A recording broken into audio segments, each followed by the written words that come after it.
Salam sahabat-sahabat Semina Padi.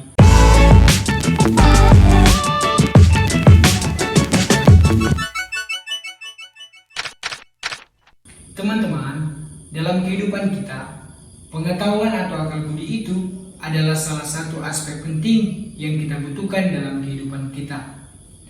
Sebagai manusia, pengetahuan yang kita miliki menjadi hal penting yang membedakan kita dengan makhluk hidup lainnya.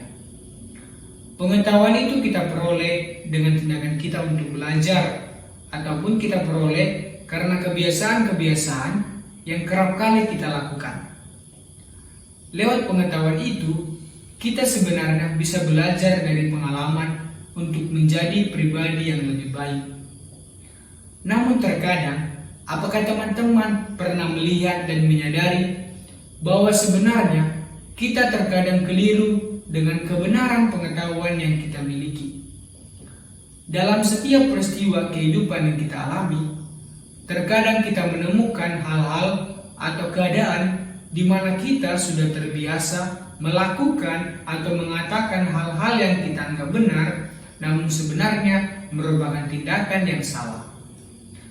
Hal itu terjadi karena pengetahuan yang kita miliki sudah terkonsep dengan kebiasaan yang kita lakukan, sehingga kita sering menganggap bahwa itulah kebenaran. Contoh sederhana dalam kehidupan sehari-hari bagi teman-teman. Ketika kita sedang memasak, kita sering mengatakan, "Saya sedang memasak nasi." Perkataan itu merupakan kebiasaan yang sering kita katakan. Namun sebenarnya ketika kita berpikir, di situ kita akan menyadari bahwa perkataan itu sebenarnya salah. Mengapa?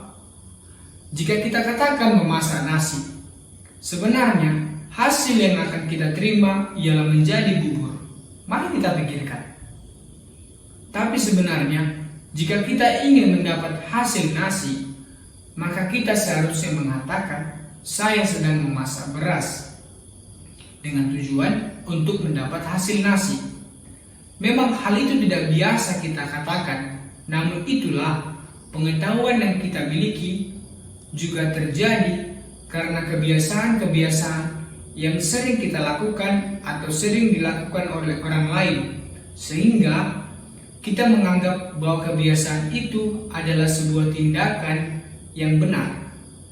Padahal sebenarnya kita perlu membiasakan diri dengan hal-hal yang benar, bukan malah sebaliknya, membenarkan hal-hal yang biasa.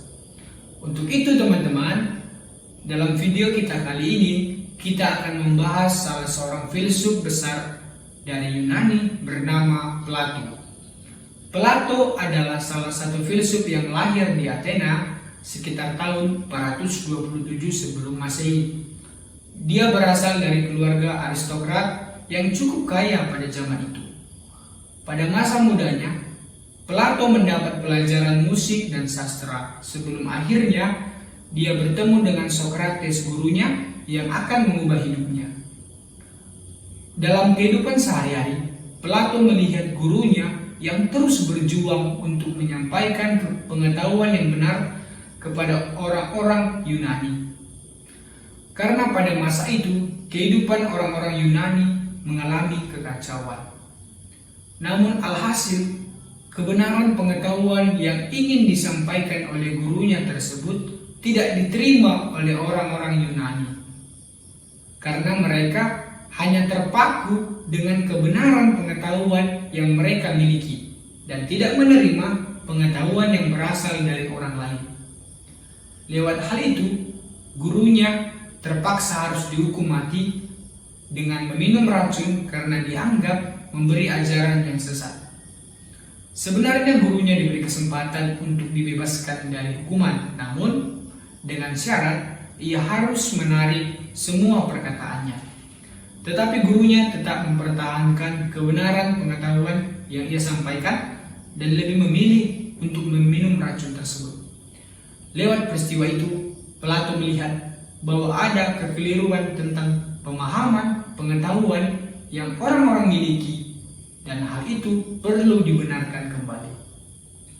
Teman-teman, dalam hal ini, untuk memahami lebih jauh tentang pengetahuan itu, Plato menggunakan analogi gua yang diibaratkan seperti dunia ini untuk menjelaskan tentang pengetahuan. Dalam pemikiran Plato, manusia itu diibaratkan seperti orang-orang tahanan yang kakinya dirantai di dalam sebuah gua selama hidup mereka.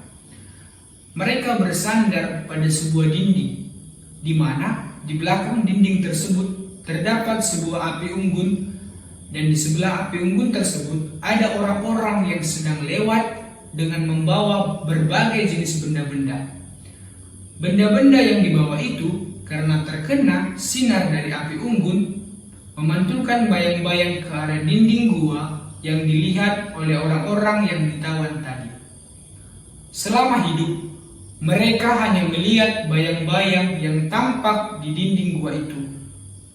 Orang-orang yang ditawan itu kemudian merasa bahwa bayang-bayang yang terpantul di dinding gua tersebut ada realita yang sesungguhnya. Sehingga pengetahuan yang terkonsep di dalam diri mereka bahwa bayang-bayang itu adalah realita atau kebenaran yang sesungguhnya. Namun, pada suatu ketika ada salah seorang dari mereka yang mampu berjuang untuk keluar dari gua itu, dan di luar gua ia merasa heran bahwa ada suatu realita atau suatu pengetahuan yang lebih nyata daripada realitas sebelumnya yang mereka pahami tentang bayang-bayang yang mereka lihat di dalam gua. Ia mulai mengamati setiap hal yang ada di luar, mulai dari adanya matahari, pohon, air, ataupun benda-benda lainnya yang ada di bumi. Yang menariknya, pada akhirnya orang itu kembali ke dalam gua untuk menemui teman-temannya yang masih di rantai tadi. Dan ia mulai menceritakan tentang apa yang ia lihat dan ia pelajari di luar sana. Namun alhasil, apa yang diceritakan oleh orang itu tidak diterima oleh teman-temannya. Malahan ia diejek karena mereka hanya meyakini bahwa realita yang sesungguhnya ialah bayang-bayang yang mereka lihat itu. Teman-teman, analogi gua ini dapat kita tafsirkan seperti hal untuk belajar. Orang-orang pada awalnya seperti orang yang sedang dirantai atau dalam sebuah kegelapan, atau istilah yang kita kenal sebagai kebodohan. Walaupun mereka mempunyai pengetahuan, namun pengetahuan itu masih pengetahuan yang keliru. Namun pada akhir ada orang yang berjuang dan belajar dengan keras agar ia dapat keluar dari gua itu, dari pengetahuan yang keliru itu. Dan ternyata di luar ia bisa mendapatkan pengetahuan yang ia dapatkan dari luar, gua tersebut. Tetapi hal yang menarik dari analogi ini ialah bahwa ia yang telah memperoleh pengetahuan tadi kembali kepada teman-temannya yang ada di dalam gua untuk membagikan pengetahuan yang ia terima di luar sana. Kita andaikan kita yang sekolah di luar negeri kembali ke tempat asal kita untuk membagikan pengetahuan yang kita dapat kepada orang-orang lain. Namun alhasil dalam kenyataannya niat untuk membagi pengetahuan kepada orang-orang yang masih berada dalam kebodohan, malahan pengetahuan yang kita miliki ditolak oleh orang-orang. Pengetahuan itu yang berasal dari luar sebagai pengetahuan yang lebih benar.